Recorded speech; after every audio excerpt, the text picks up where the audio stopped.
just precisely this. This is a translation of the Japanese word shikantaza, which describes the style of meditation that's recommended. It's not that it's the right one, or the only one, or the perfect one, or anything. It's just a way of working with the mind that keeps everything very simple. Just precisely this. So when we come to meditate, we sit down, hold still. Hands can be in this posture, like so. You could put them this way. This is a little bit more everyday posture for one's hands. Like this is a little unusual. You don't conventionally do this casually. You might, but it's unlikely. But to put your hands like this is very symmetrical, and your body is very symmetrical.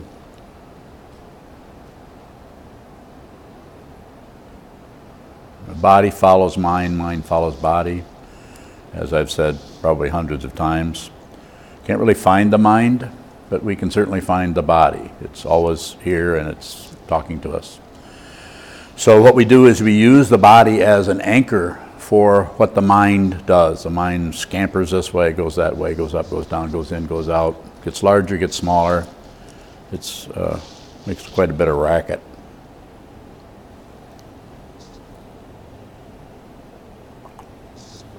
In our lives, we have difficulty, we have suffering, we have frustration, we have worry, we have praise, we have blame. I could go on, and so could you. All kinds of things just bring us to this situation of trying to understand, what is this? What should I do? What is really important to do? What's really important outside of a spiritual path or a religious path or a mundane path, any of that? What's important? Well, we need to make a living, of course, somehow. Unless our society supports us, which probably won't. A little bit. But to some of us, it seems to be important to find out for ourselves, for yourself here in this person, what is this situation? What is happening? What is important for me to do next? What is important for me to not do? It seems that in order to gain, in order to understand, to strengthen, to have that kind of insight, it seems to be necessary to strengthen the part of the mind that actually observes, the part of the mind that just receives what's there. Chair, computer, someone writing, chords, floor, carpeting, heating system, flickering candle, flickering fingers, moving toes. I'm not accusing you of anything.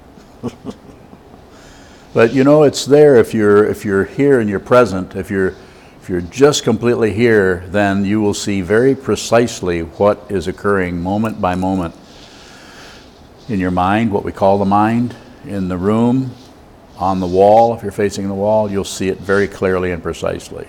Not particularly entertaining. On the other hand, and on the same hand, if you don't have a way of doing this, you could say a form, a technique, a method. If you don't have something, we just keep getting carried away by our emotions coming this way. We start to do this, and then something comes and says, no, you should do that. Or someone comes with a little bit more gravitas than your own mind and takes you in a different direction because you don't know what to do and you want help, you want support.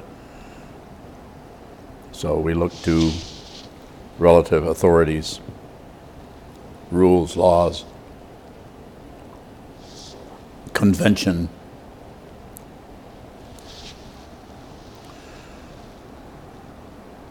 So the meditation technique is one that allows us, that encourages us, and gives us a technique that is extremely simple. And I can say it in a few words. Hold the body very still, have the back straight, have all the senses open, sit in a very symmetrical position, look at something where not much is happening. It can be a wall, it can be the carpeting. You can look out a window if there's not much happening there. And just observe. That's the kind of the key word there is just observe whatever is moving or whatever the contrast is, to bring it down to as simple a point as possible, so that when one does get in the so-called adventure of life, things are happening and coming and going, and unexpected things are happening, and you have to rent a motel room because of slippery roads. So nothing planned, but you have to do this because of that, and you have to do this. You get caught up in the causes and conditions of our life, which sometimes are incredibly scary, extreme, confusing, circular. So just precisely this, by sitting down and bringing the mind to, I'm not saying bring it to a point, which some people teach that way, but I say just hold still and watch what seems to be pointless. Watch what seems to go this way and then go that way and then go up, go down, go up, go down, back and forth, in and out. It goes in circles, then it straightens out, and then it gets fluffy, and then it settles down. Just a lot of words for the same thing. It seems that by having a method or a technique or a way of working with the mind, the craziness of the mind, the intensity of the thought process, fearfulness, hopefulness, and all of that pulls us this way and pulls us that way and pulls us out of what is called the present moment, or right now, into some kind of fantasy about what's going to happen, some kind of paranoia about what's going to happen, some kind of hope of what's going to happen, what may happen.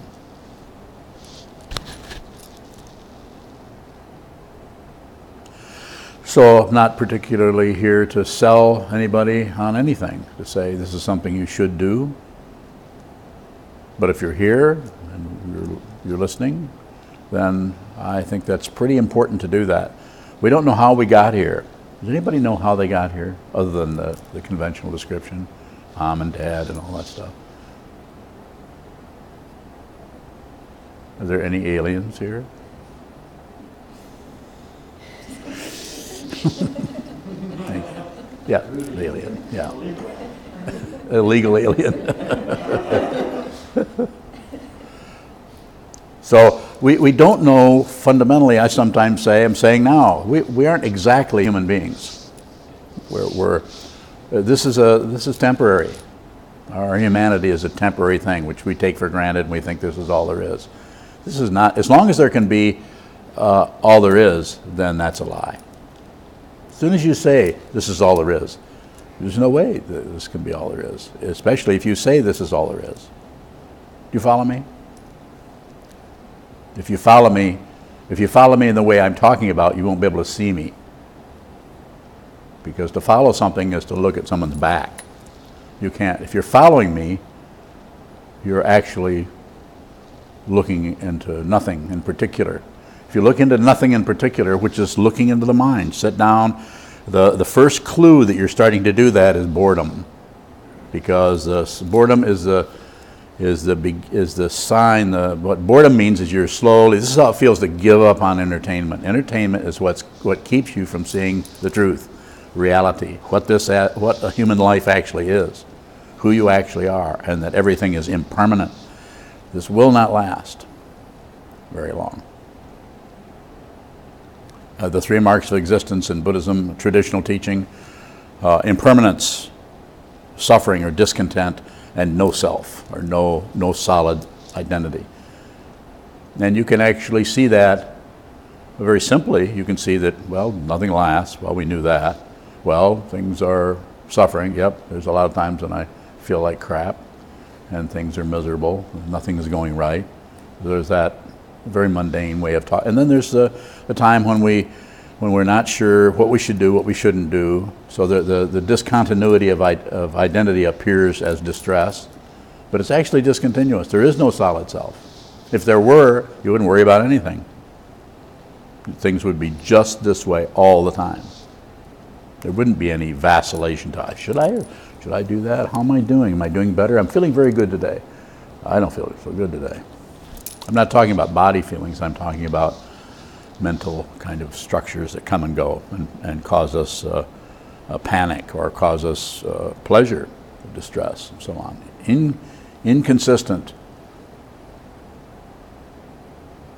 So sitting practice of meditation or shikantaza or just precisely this means that you're going to take some time out of your life, 20 minutes, half an hour, 2 hours, 3 hours, whatever you can do. Do as much as you can. And you're going to sit down, hold very still, and you could say encourage the consciousness, the awareness to just see what is simply here without adding anything, passion, without subtracting anything, aggression, and without ignoring anything, ignorance. Those are the three poisons in Buddhism: passion, aggression, and ignorance. Those are the three ways in which we avoid what is real. You can be born and you can avoid what this actually is your entire life, and you can get old and die. Why am I laughing?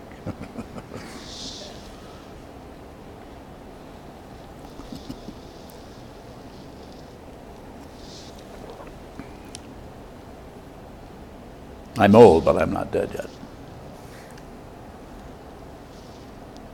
Why are you laughing?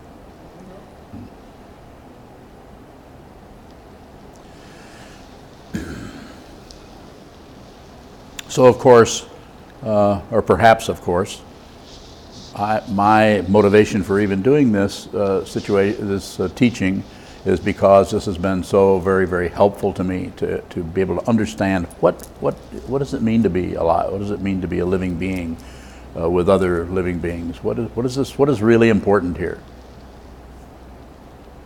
So I think it's really important to find out who you are. And if you find out who you are, the simple way that I say this over and over and over again, and I'm saying it again, you're not separate from anything. The separation is, is strong. We get to go to this restaurant and eat, or stay home and prepare food, or we get to do we have all the choices that are the illusion of choice. But we're not separate. You don't actually make choices. If you think you do, then you should start asking questions immediately.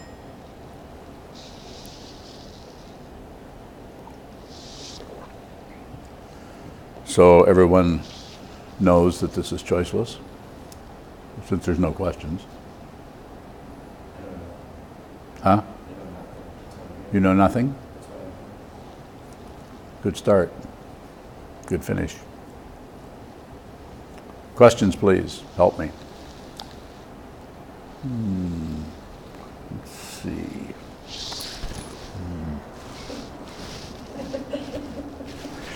How do I choose? Oh my gosh, two really nice people with their hands up. Wait a minute, what? So we're the same choice. Okay, I'm out. That was an experience. What was it? It's kind of not getting my question long as Yeah, go ahead. What's your question? it seems like the more I try to find out who I am, the more confusing it is. Like there's someone there to find out. I understand. What's your question? I understand what you're saying. What's the question? How can I, because I don't feel like that's what you're saying, so how can I work with that? You're doing exactly what you need to do. That's how it feels to do this. So that's how it feels. It's like I can't do long division because it looks like the continent of South America. There's a number, there's a whole bunch of numbers, and then if you try to divide that into that, it just keeps loading up with more and more numbers. And so, make sense? Of course it doesn't. So what you're doing is exercising that part of your mind that doesn't know, that not knowing part. You're actually looking, by holding still, doing this practice, then you're actually looking at what you know and what you don't know.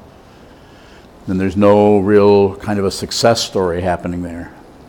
It's a way of working with consciousness without having some kind of a project involving beginning, ending, and success or failure. More about it. I don't have anything else. So I'll say again, what you're doing is correct. It's just that you're not having the kind of payoff or success that is an expectation around all the work you're putting into it. You're putting a lot of work into this, and yet there isn't the expected feedback of now I know more, now I understand more, now I'm more clear. So that's the mundane path. That's work really hard, lift a lot of weights, get big muscles, get a degree, get a really good job, make a lot of money. Those kind of things, where you can actually trace everything. This is the kind of the other way around. This is a spiritual path. This is where you're going into the fundamental nature of the relative truth, rather than you're jumping on board the basic laws or rules of relative truth. Is work real hard, and there's a payoff. That's relative truth. And so, what you're doing is correct. If you were getting somewhere, I would give you a hard time. I would mock you. Maybe, probably not. Maybe in private. Yes. I have a question, I think along the same line. Yes. If I'm looking inside of myself, kind of to try to find, I would say my new identity, but not really my new identity, the one that's been there all along, but that's separate from either what I've identified as myself. What's the question? But with my ego. What's the question? Get to the question. I understand what you're saying. Or separate from the identity that other people have associated with me. How do I know when what I'm looking at is the true me and not diluted? If you think you know, you're not. If you think you know, then you're wrong. Still the other? You're wrong. I'd love to say that. If you think you're right, you're wrong. It's the way relative truth is. It's confounding because it's so obviously seductive to do this so you can get here. People, this is everywhere. It's all over it's marketing. It's all over. Even in this situation, you'll hear some marketing going on. You're hearing a little bit of it here, but that's because I have permission. It isn't like you came here with some other idea necessarily. So you're ready to hear this kind of teaching. So I would say, like I'm saying to Shigetsu, the actual feeling of loss is more appropriate than the feeling of gain. Although even that is a little bit too much because there really isn't anything to lose. So, but it needs to be done. It needs to be repeated over and over and over again. The way it looks here, it needs to be repeated a lot so that you can actually get a deeper understanding of what the whole relative situation is about. That if you have this, you are also going to have that. If you have success, you will have failure. That success is actually understood through its contrast with failure, simply put. So you won't, just to end, you won't know. If you feel, you just do it, yes. That's why it's necessary to have a teacher and a Sangha and a teaching. It's necessary to have that. Otherwise, I'm not saying there aren't a few really exceptional, you could say, or unusual people who have the ability to go on and on and on without any encouragement at all. They're rare. Usually people turn back into the mundane path somewhere and set up shop as whatever. But they won't continue because it's hard. Yasmin? Please explain what separation means in the spiritual term. Not separate, sir. Not separate. What not separate is? Yeah. Is as long as you think you know stuff, that right and wrong, truth and not truth, as long as this is separation. when you have no idea about anything at all, you don't understand anything at all, this is no separation. Otherwise known as wisdom. There's no one speaking, there's no one hearing, there's no one understanding. There isn't anyone. And it's at one time exhilarating and heartbreaking. Not two. It's not two. You can't find two things anywhere. There's no space between those two things. You can't put a needle between them. Yes, go ahead. Separation is more about looking into yourself. It isn't a question of this. Yeah. Yeah, it's not a question of that. Yes, that's true. Yes, it's perception. It's obvious. Everybody's, I mean, the obvious separation. We're not talking about that. We're saying, it isn't like we're so not separate that if I eat too much, you get fat. Kind of the other way around. That would be nice. Yeah. We'll keep wishing. Yeah, she could use it. Could you? You want to put them up here? Yeah. I'll work on that. I don't know how I could do that, pull that off. Yes. My question sort of goes along with what Yes. Chris was asking also. The more that I look at things, the more agitated The more you, a little louder. the more agitated I Yes. feel like I get with others rather than becoming more patient or Yeah. compassionate. Like, It's a question. what is there to do with that? I wouldn't be concerned about it. Your only concern needs to be the practice, not evaluating how your practice is doing. Because then you take what you've done as practice, sitting for an hour, sitting for 2 hours, whatever you've done, and you take that practice, instead of allowing that to do what it needs to do, you start evaluating, which is you're actually cutting into into the practice in a sense. You're trying to turn it into a mundane thing of success, more peaceful, you won't necessarily become more peaceful. You may understand what war and peace actually are in themselves, rather than you become one of them and you no longer at war. To be at peace is to know very, very clearly, deep in your heart, what war is. You have to really know what that is. You have to know what it is before you can not fight. If you're trying to avoid war, this is more separation. This is what happens all over the world. People are avoiding war, and there are other people who are going to war. And between the two, you've got a tremendous amount of tension, and it's called TV. Sorry, I couldn't help that. Fuss budget. No, Tayo. Fuss budget would work. Yes, go ahead. In terms of, you used the phrase lose the war, Yes. and I've been lost the war. Yes. And I realized, but the war is still going on. This is Yeah. an opportunity to re-engage. Mm-hmm. So how can I lose the war in the mundane sense, but also lose the war that's happening here? It's just a matter of continuing. It's always going to come back. You can't lose the war and have that. Well, that's over with. Don't have to work with that anymore. You might have to work with it for the rest of your life. But what will happen is the identity situation, you won't mind. You won't be always wondering why the war doesn't go away. It's war comes, war goes away. War comes. And when I say lose the war, what I'm saying is just to have a willingness to not be on top of things, to be at a loss. You can do it in a coffee shop where two people, you're talking with someone else about anything from politics to spiritual path to job situation, or to how somebody feels about somebody else, or what somebody said about somebody. You know how that goes. And lose. We've talked about that earlier. Just you can start with your body, drop your gaze slightly, and lose. Have a willingness to say, even though you know, say, I don't know. Lie.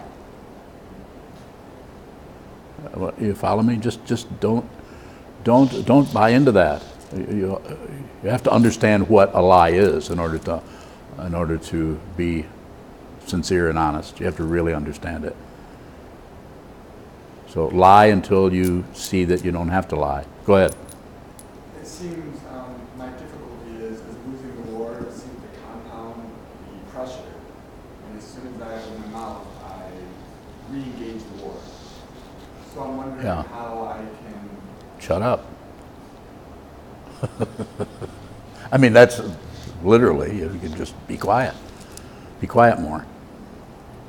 When you lose the war, people keep on wanting you to re-engage them. They feel like you're not. They do. Just all you have to do is just observe that. Just watch that. You don't have to be necessarily seduced into go in and appeasing that or pacifying it or accusing them of trying to keep you fighting. You know, if it weren't for you, I wouldn't feel so warlike. You don't do that. They have their own circle of confusion that they're dealing with. So to really understand and allow them to have to respect someone's confusion is compassion. To go in and try to blame them or accuse them or is not particularly compassionate. It's just more war, more accusation, more blame, just more perpetuating the wheel of samsara around and around. Success, failure, pain, pleasure, pain, pleasure. More? Is that meeting them where they're at when you're shutting up and kind of refusing to fulfill the role they want you to fulfill? I guess, how can I meet them where they're at when I feel like I'm trying to follow my own set of rules? I didn't catch the last part. How can I meet them where they're at when I feel like I'm trying to follow my own set of rules and guidelines for behavior? Stay in your senses. When the thinking process, as far as rules and behavior, is getting sticky or complicated or just confusing, just move the awareness just like a ball of light. Just move it into your senses. How this feels, how this looks, color, shape, size, how this sounds, this voice, the air moving through the heating system. Just how this sounds. Just move out of it. Don't abandon anything else, but include everything else that's coming into the senses. There's all kinds of things that are happening in the so-called present moment that that if you're just totally here, then the thought process is just a part of that, not particularly a big part of it.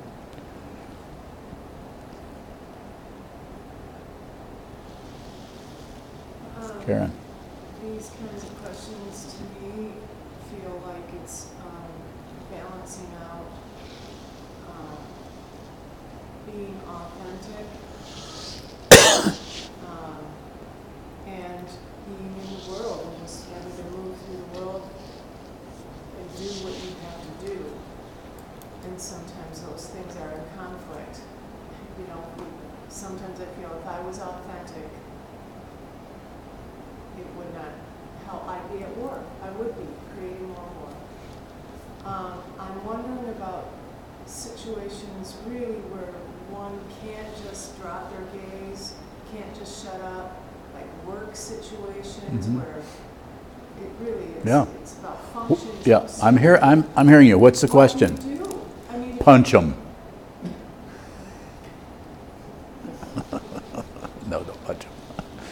But feel the emotion that you want to get aggressive. Sometimes that aggression, you need to actually feel that and know that that's your feeling that is being triggered by that. They're not, as I've said before, they're not coming with a bucket of negative feelings and pouring them into you. You already have those negative feelings, and quite often they're just dormant because they've been pushed down or not looked at.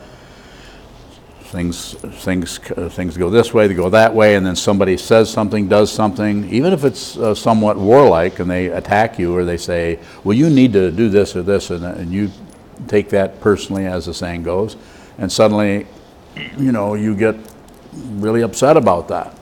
So it seems to be necessary to not necessarily put the vocal cords into gear or, put on the boxing gloves. But just feel the intensity of that emotion come through you without giving it legs. It's kind of the middle way. It's like not too tight, not too loose. Feel a little bit of that, but don't go so far as that you kind of vomit your aggression all over everything. So which gets circular. After a while, that's the only option you've got because you've done it so much. You just exercise that opening the door, and we all either have experience of that ourselves or we know somebody that is kind of lost, trapped in their own cycle of passion, aggression, ignorance, or war and peace, war and peace, war and peace. I feel really peaceful right now, and then all of a sudden they explode. So I would say try to, through the sitting practice of meditation, you can eventually contact the aggression. You can actually contact it on the cushion, and you can begin to work with that so that you do what? You've heard me say this. My teacher said it to me and to his students. Make friends with yourself. In order to do that, you have to look deeply and see the whatever kind of intense emotions, polarity, are tugging away deep inside, without really holding still.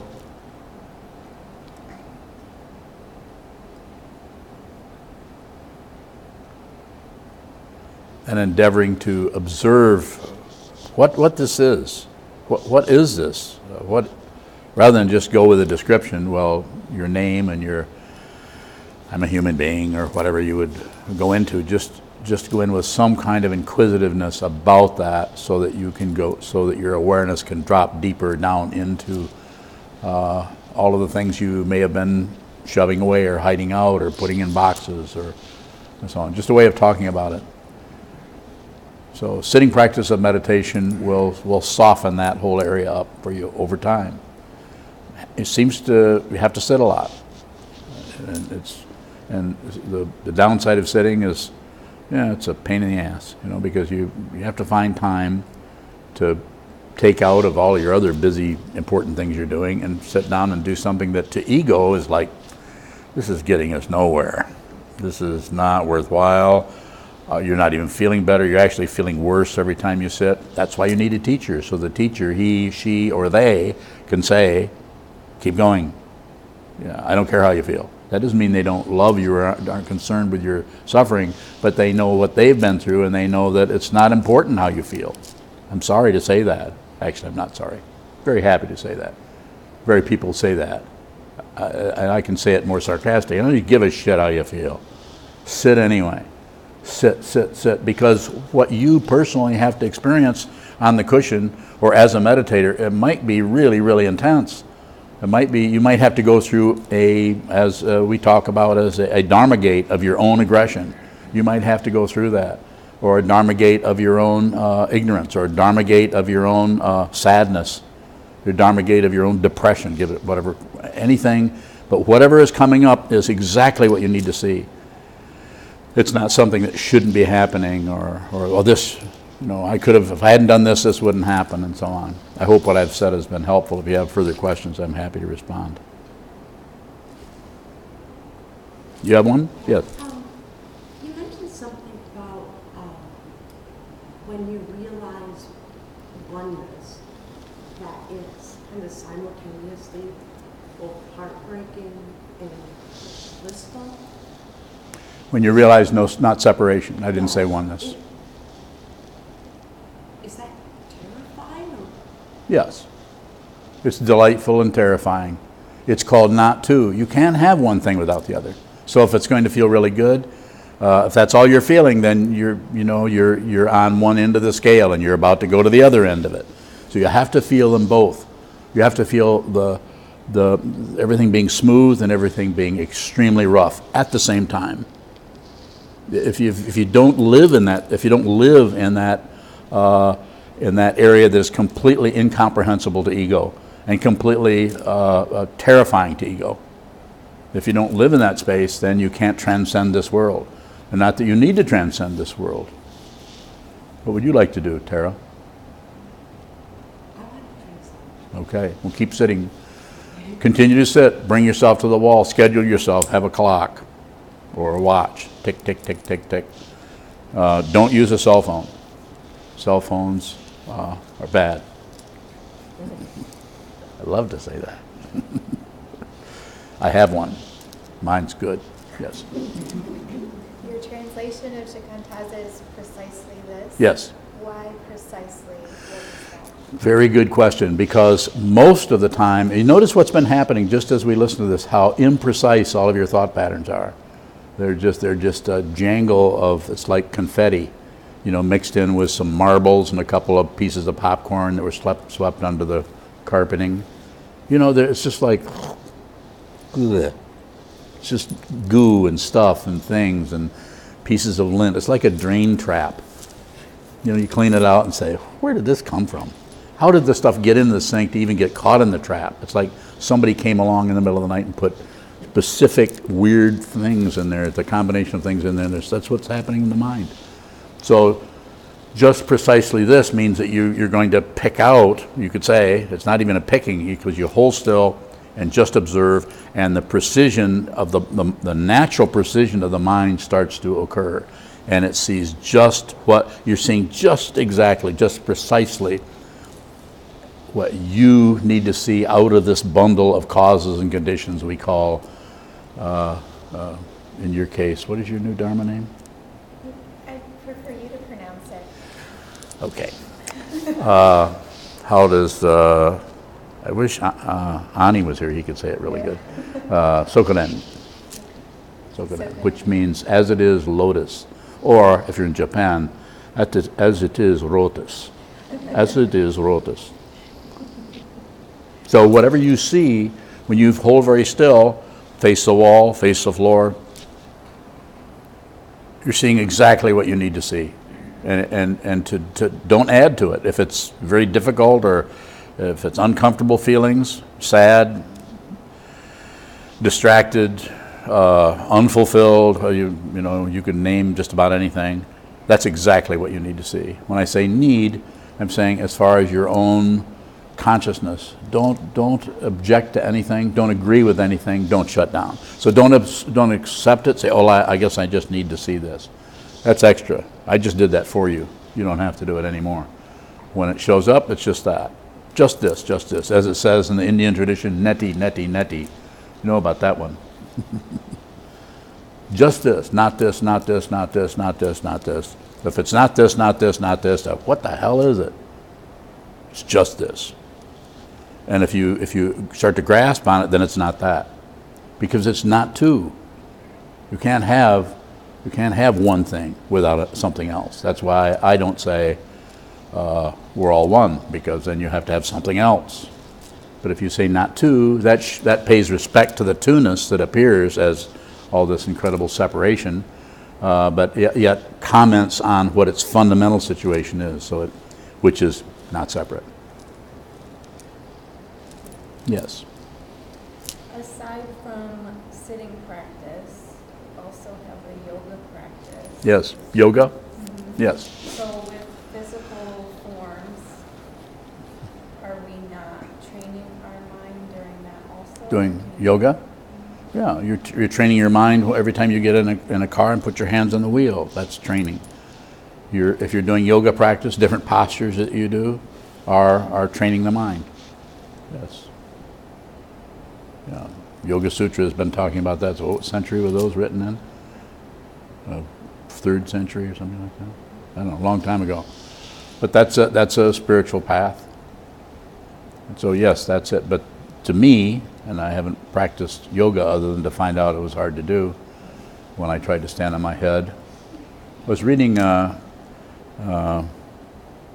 Iyengar's book, Light on Yoga, in about 1970. And I was looking there, and then I would put that down, and then I was a janitor, so then I would put the buffing machine off to one side, and then I would stand on my head. And but it didn't help, so I stopped. I don't like standing on my head. I don't like standing on my head.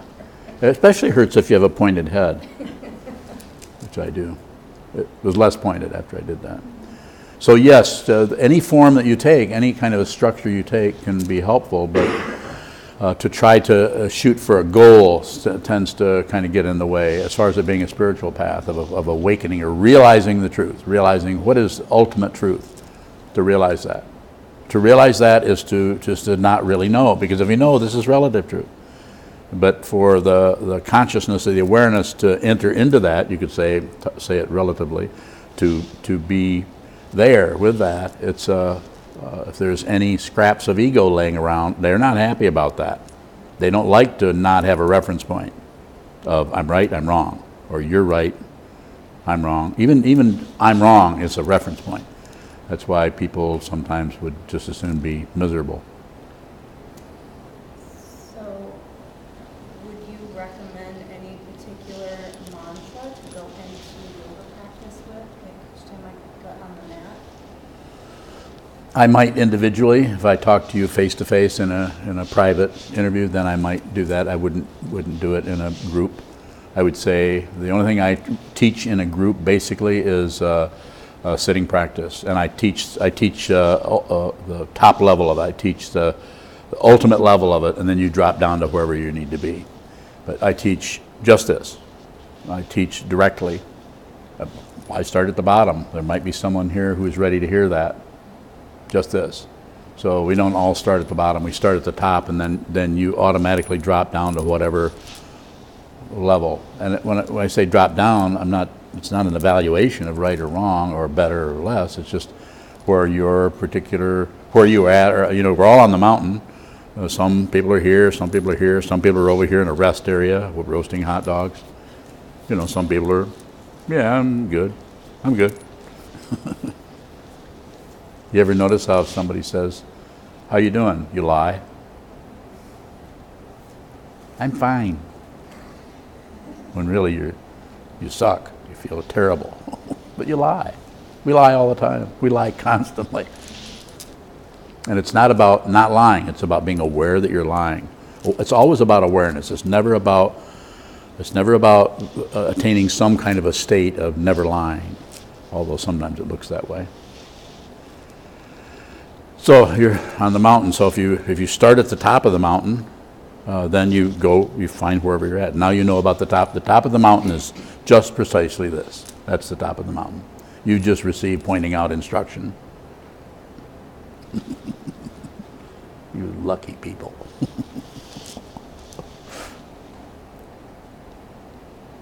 Further questions? Yes. Would it not separate be the same as connected? No. What? No, not separate is not connected, because connected implies there's a bunch of separate things that are all holding hands. And that's not what it is, because you don't want to hold hands with everybody. How about an alligator? Want to hold hands with an alligator? Nor do I. But the fundamental nature is that we're not separate. And I'm not just talking about we both have hearts beating and we both have a circulation system and we both have to eat. I'm saying very fundamental nature of consciousness is not separate. This is just one shining thing that is broken up into little parts called living beings. Trees, rocks, sky, clouds, not separate from anything. Not separate from this, and you're not separate if you step outside the building and look up. As far as you can see, you're not separate from any of that. And it's not particularly a feeling of, oh, I'm connected with the universe. I'm not talking about some kind of exuberance over the whole thing. It's very ordinary, mundane. More? Is it like collective consciousness? I'm beginning to see who's asking the questions now. You ready? No. It's not. C.G. Jung would disagree, of course. He would say, make a whole lot of commentary on that, because he was an intellect and a scholar and much smarter than I am. But he was so smart that he didn't meditate. What a sad commentary. More? What? All right. Yes. I just want to ask, I think these questions are really great, and if you would project your voice, because they show up on the video, and your questions have the potential to really help bring out things and help other people too. So if you can, when you ask, project your voice so others can benefit too. She means yell. Yes? Can we go back to precision for a second? Partition? Precision. Yes. You mentioned that confusion can be precision. Yeah.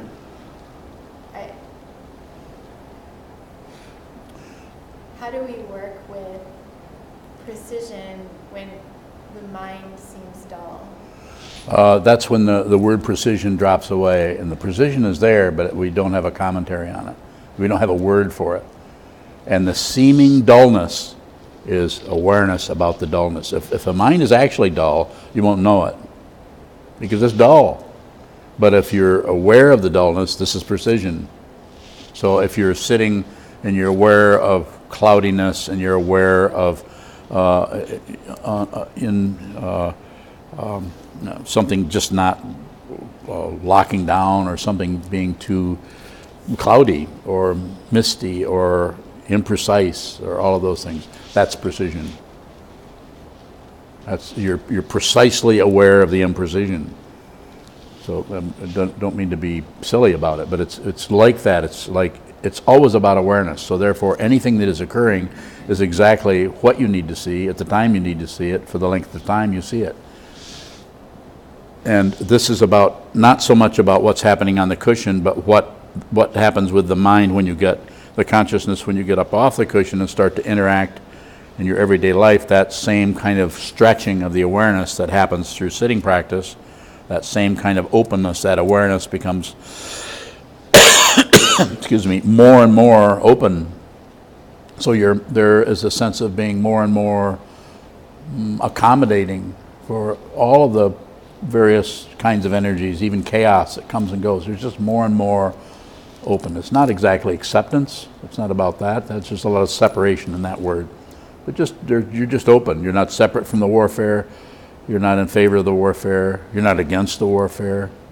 That's difficult to not be against warfare, especially if you're a peacenik. They don't realize how much war they create. Yes. What is humiliation? What is what? Humiliation. So what is humiliation?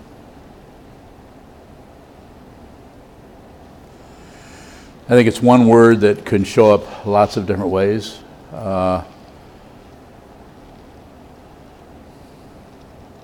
There's so much a story probably around that it would be difficult difficult to go into it as a definition. I mean, you can find in the dictionary, but I know you don't mean that. We can all look that up. But from the point of view of the spiritual path, it's a teaching. And when something is humiliating, rather than try to get rid of the humiliation by blaming someone for doing something to you, or blaming yourself for making such a mistake to be so humiliated, I've just really screwed up, and kind of give yourself a little mini lecture in how you should straighten up and not put yourself in that position again, or how someone else shouldn't do that to you and humiliate you and make a fool of you in public. To actually realize that you, from the spirit or the point of view of the spiritual path, you are a fool, and so that you could actually be that fool. You could actually put on that suit. You know, when the humiliation starts to arise there, just go into the texture of that feeling. Don't accept it, don't reject it, don't look away, and then it will do whatever it needs to do relative to the causes and conditions or the karma that you have brought into this lifetime, including your skin color, your race, your sex, your brain power, however you want to say it, all of the things that are coming together that you didn't create. Or at least you don't remember creating them. And here you are, and then some situation is humiliating. And then from the point of view of the spiritual path, which is the one we're talking about, saying that's a Dharma gate. Use that to help you see that there's no self, that the very feelings that you're having are unreal. They're real in that they hurt or they're painful, but they're unreal in that they aren't happening to anyone. There is no solid self there to be humiliated. But there's still nerve endings. Nerve endings in the mind, the consciousness, on the fingertips, and eyes, ears, nose, tongue, body, mind. There's a way of going into any one of those senses and having great pleasure or great suffering. Same nerve endings. More? What is the texture of no self? There isn't any texture. You can't find no self. And if no self is understood in consciousness, it's from the point of view of relative truth, it feels like failure. It feels like humiliation, actually. You're humiliated because you've worked your whole life to find some kind of ideal, and all you found was failure. So good luck. And it's not, when I say it's not for everyone to do this, it's not for everyone. Some people aren't ready to do this kind of thing. This is not the right lifetime. This may be the right lifetime to hear about it, but it may not be about the right lifetime to enter the path. Lita. If if where we're feeling is nerve endings, and they are tangible things. And they are what? If the feeling that we're having is nerve endings, and those are tangible, then and actual in some scientific sense, then what is it that is intangible? What is it about Yes. feelings that are not that? Spirit, What is spirit? not material. It's not this level. This is low vibration. I'm not saying this can't be spiritualized, but it's very low vibration. Your body, mind, my body, mind, this, but it's actually, to say it relatively, it's a further dimension. But yet it's also coincident with this dimension. That's why you can realize Buddha nature or awakened truth right here as a physical being in this lifetime. Actually, and so therefore it's again not two. The spirit world and this very world are the same. This is the other world. This is the world this is the same world from the point of view of someone who is awake. This is no different than death. It's just this. This is why my teacher Chogyam Trungpa Rinpoche several times said to people, listening to me is like listening to a dead man. It was quite controversial at the time. No longer is controversial, at least to me. It's just the truth. So we use the idea of nerve endings. I often use, if you run a feather over your hand, it tickles, it feels okay. But if you run a nail over your hand and scrape it, it feels terrible. Same nerve ending. And in the consciousness of the mind, it's the same thing. You hear Mozart, beautiful. You hear Shostakovich, not so good. It's meant to be funny. But you hear people dumping garbage in a waste bin or something. Clatter, clatter, clatter. It's not particularly harmonious. On the other hand, because of postmodernism, artists, including poets, find ways to bring the discordant, disparate, confusing nature of things together in such a way that they can even make that sing. So you know about that. So, and spiritual path is about not getting rid of anything, not accepting anything, and not doing anything with anything, but just this. And to just say, well, just be, that's going too far. That's extra.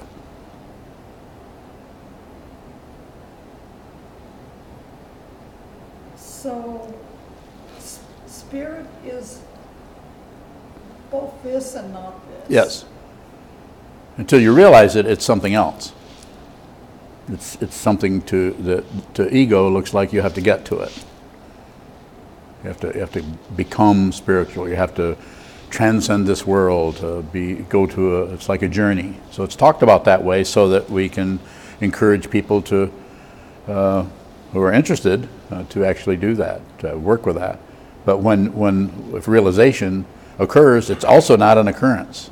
It's something that just you stop believing stuff.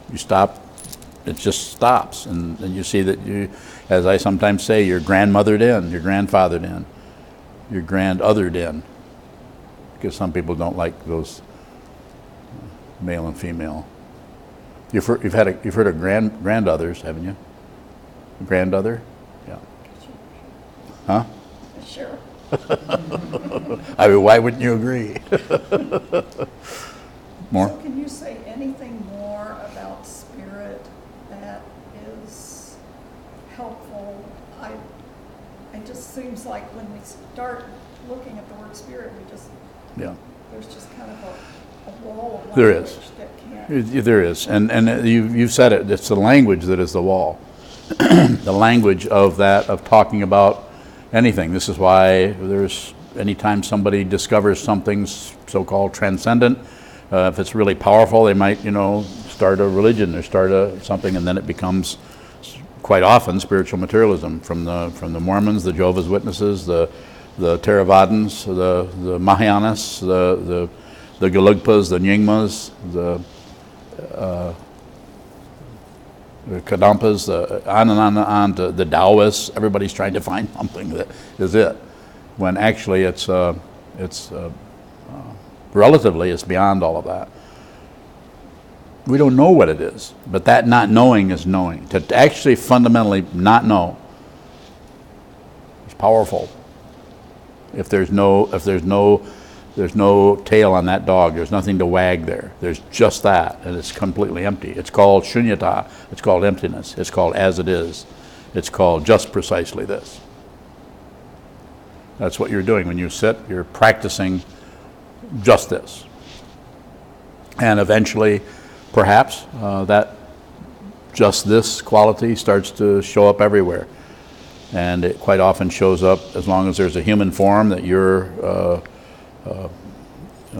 involved with or peering out of, however you want to say it. Then everywhere you look is not separate. So you no longer have, you not only no longer have enemies, you no longer have friends in the ordinary sense. Mm-hmm.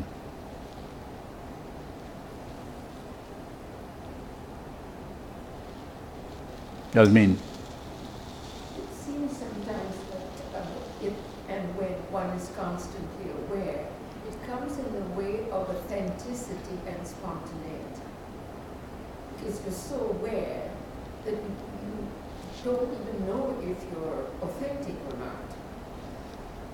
mm-hmm. So when we say authentic, then it gets to be problematic, and I'm wondering if we Don't say it.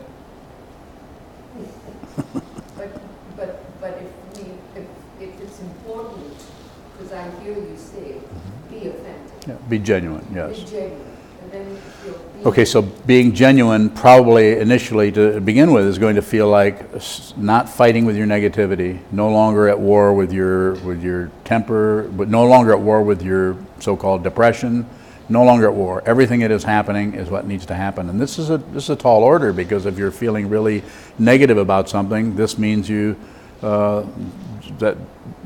you can't jump on that with some extra thing like this shouldn't be. To do that is to just keep it going in circles.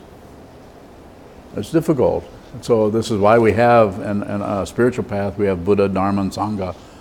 We have someone who teaches. We have a teaching that is presented, hopefully a true teaching, an awakened truth that's presented, and then we have a community of people who look at this material like we're doing here today and discussing it, and we take our understanding to the cushion, we sit down, we take it into our life, we contemplate it, we talk to other people about it, we return to different teachings. We have some of the teachings we study in at Sokokoji go back to the time of the Buddha, or thousands of years, where people who have understood what this is and have talked about it in such a way that is fundamentally helpful, so we can study that material and continue to deepen our understanding, our awareness.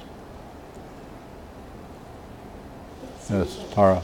Sometimes when I'm trying to understand something, words, and like especially language, when you start trying to translate what you're experiencing into that, it messes it all up.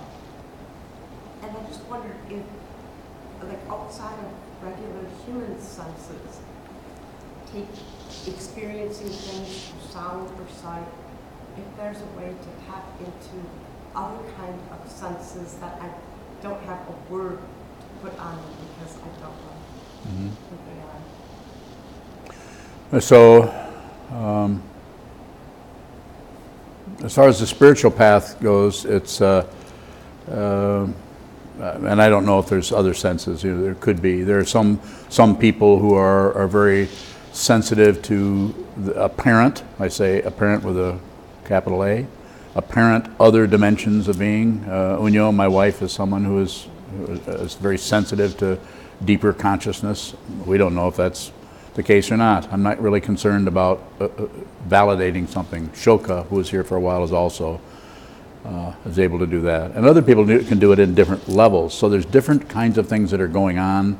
And I think those are important, and sometimes we need to really look in those areas. But the basic teaching, the basic situation that is applicable to everyone is train your mind. Sit down, and whatever is happening, whether it's some kind of imagination or whether it's some kind of discursive thought about what someone said or what happened at your job or any of that, to see it, and insofar as you can, don't add to it, commentary, don't subtract from it or judge it, and don't shut down or close off from it. Those three areas seem to, working with those in such a way that we don't add to the circularity or the confusion, it seems that the awareness gets stronger and stronger, and our identity, instead of being kidnapped by these emotions into some kind of wrong or right or whatever, instead the awareness remains free and remains somewhat unconcerned. Not looking away from, but somewhat unconcerned with intense emotions. When intense emotion comes, if there's been some kind of a transformation in consciousness, where the self-centeredness has somehow flipped over, so there's no longer a strong central identity happening, then the intense feelings of passion, aggression, ignorance can come through. But those feelings can't find a self.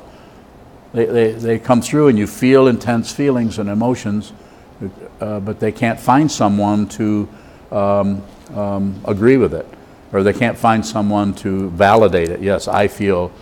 You may have an intense negative feeling, but you would never say I feel this way or I feel that way, necessarily. You might be sitting talking to someone, have intense negativity come through. It could look like it was triggered by them, but you would not make that into a story about them or about you or about anything. Don't add. So just whatever's arising is exactly what needs to be happening. More?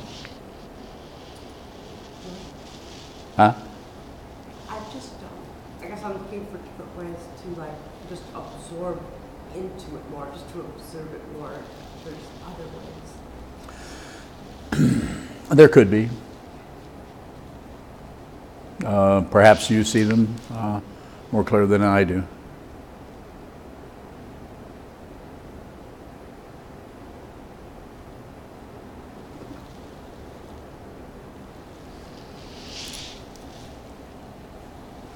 Any other questions?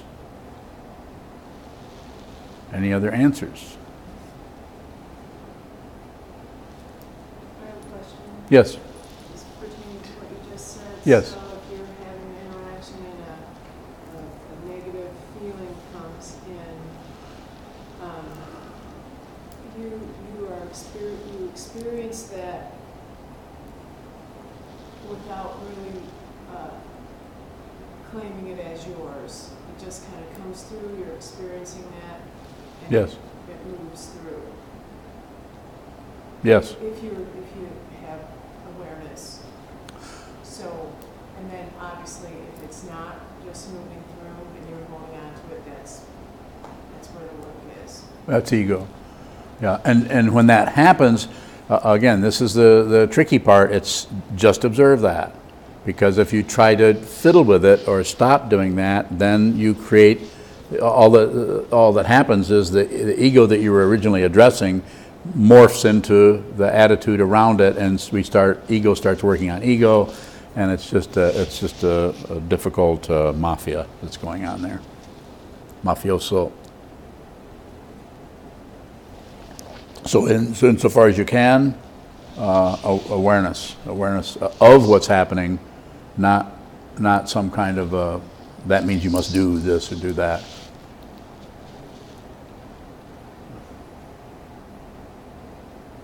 In that situation, though, you could find yourself moving into action.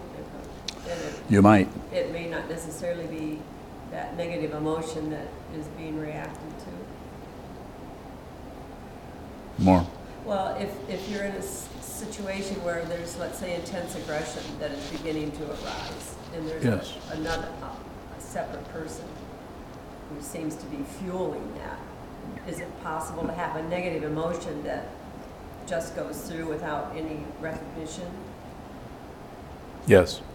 Is it also possible then to punch the person? Yes. It is possible. Then how would you know which is appropriate? Don't do anything unless you have to. Your particular karma with that individual, and it goes back to beginningless time, is none of your business. If you think if you think it's your business, this is self-centeredness trying to get better. It's just so it's risky. Spiritual path is risky. I didn't say risque. So is this the admonition to train your mind? It is. So that when there are those types of occurrences, that there's no hesitation about what's next? Yes, the spontaneity. Spontaneity is not impulsiveness. Spontaneity is there's trust in the space in which things occur, not in the things themselves. The things themselves can be, feathers or bullets. They're things. And that's difficult because the ego doesn't want to hear that. You can't, I'm not doing that. I'm not going into the room where I can't tell the difference between a feather and a bullet. But we're also not talking about a mundane path. We're not talking about trying to get everybody to be peaceful. This is a, I'm not saying it's a lost cause, but it's so circular. You could see it everywhere. The only thing you can do is train this. If you want the world to be peaceful, look at the warfare that's here and find out how that warfare gets fueled. And if you can, snip those fuel lines. If you can do that, and you might not be able to, you might spend the rest of your life just looking at the war. That's probably what you will have to do. But to go out with unexamined aggression, as you've heard me say many times if you listened, to go out into the world without first, as Kabir said, and the poet Kabir said, if in your heart you have a loaded gun, how can you have God? So first, let's unload this before we go out and try to get other people to stop doing this.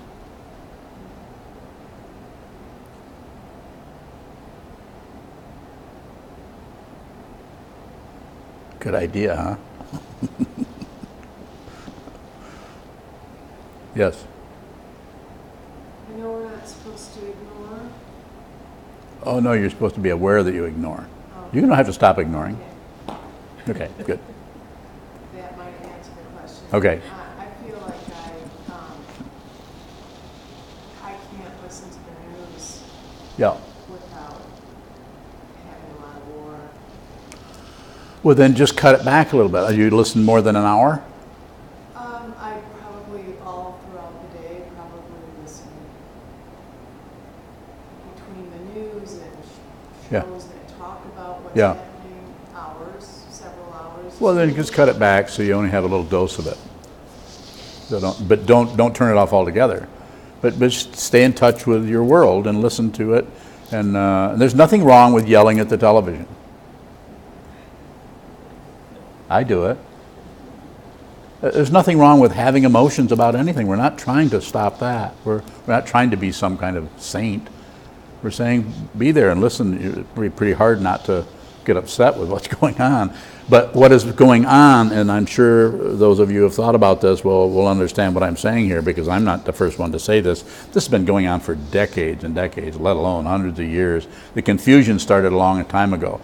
Look at what we did. We flattened North Korea in 1951. And then we think that they shouldn't try to protect themselves when they see what happened in Iraq and Afghanistan. This is ridiculous. But you're not going to be able to go in necessarily and tweak that and change that unless you want to go in and try to get in there, and you'll find that there aren't any embassies left because they're dismantling everything all over the place. I don't know if that's going to be able to stop that or not. I'm not in a position to do it. Probably you're not. But you are in a position to train your mind. It's a big big world. And I mean space-wise and time-wise, it's endless. Do it now. Do it right now in this lifetime. Train your mind. This world is coming to an end, probably. I mean, everything comes to an end. Anything that starts comes to an end. So hopefully it won't happen too soon. It'd be terrible. But it needs to be, we need to see the really big picture so that we can see the really little picture, so we realize you can actually work on this one. That big one is, I'm not saying you shouldn't march on Washington if you want to, but quite often when people do that, it's about making themselves feel like they're helping. So you're really doing it for yourself, so that you feel like someone who's not just sitting back doing nothing. At least you're doing this. But warfare. Don't go to war. And this is Veterans Day. And I was a Marine, and my father was killed in World War II. He was 26.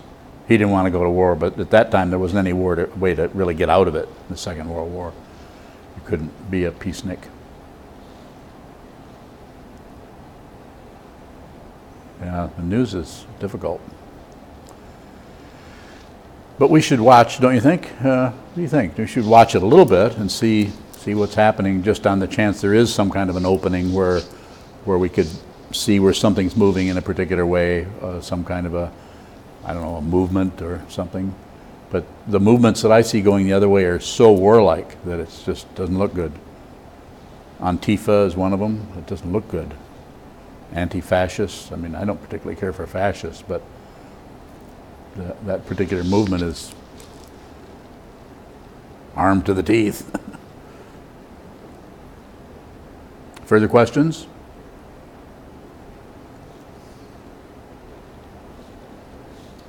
Yes? No? Thank you so much.